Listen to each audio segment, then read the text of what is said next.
উদ্যোক্তা তৈরিতে নতুন সম্ভাবনাময় স্টার্টআপ বিজনেসে অনুদান দেওয়া হবে, এমনটা জানিয়েছেন প্রধানমন্ত্রী তারেক রহমান। ঢাকা বিশ্ববিদ্যালয়ে তারুণ্য স্টার্টআপ এবং সম্ভাবনার বাংলাদেশ অনুষ্ঠানে শিক্ষার্থীদের সঙ্গে মতবিনিময়ে তিনি একথা জানান। প্রধানমন্ত্রী আরও বলেন, প্রথমবার ব্যর্থ হলে হতাশ না হতে শিক্ষার্থীদের প্রতি আহ্বান জানিয়েছেন তিনি।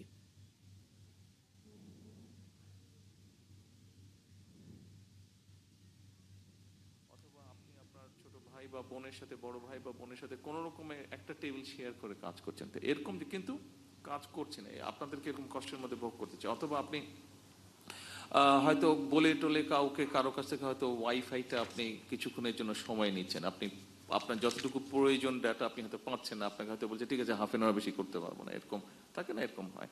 তো আমরা যেটা করতে চাইছি, এই আইটি পার্কগুলোকে আমরা ওইভাবে গড়ে তুলতে চাচ্ছি। এখানে ধরেন আপনি যদি ওরকম একজন এন্টারপ্রেনার হন, আপনার একটা স্পেস প্রয়োজন, আমরা আপনাকে একটা স্পেস ওখানে দিয়ে দেবো, সো দ্যাট আপনি যদি কমফোর্টেবলি বসে নিজের মতন করে কাজ করতে পারেন। আপনার যেহেতু নেটওয়ার্কিং এর সমস্যা আছে, আপনাকে ওখানে আমরা ওই ব্যবস্থাটা করে দেবো, সো দ্যাট আপনি কন্টিনিউস আনইন্টারাপ্টেড আপনি ওয়াইফাই ওখানে পেতে পারেন। এইভাবে জিনিসগুলোকে আমরা আপাতত চিন্তা করছি। এটা বিভাগীয় পর্যন্ত আছে, এটা বিভাগীয়তেই আপাতত থাকুক। যখন দেখবো যে এরকম আস্তে আস্তে বাড়ছে, এন্টারপ্রেনার সংখ্যা বাড়ছে, স্টার্টআপ এরকম ইয়াং ছেলেমেয়েরা বাড়ছে, তখন আমরা যখন জেলা পর্যায়ে যদি যেতে হয় বা উপজেলা, তখন আমরা ওটা ধীরে ধীরে যাবো। বাট আপাতত আমরা এখানেই রাখছি।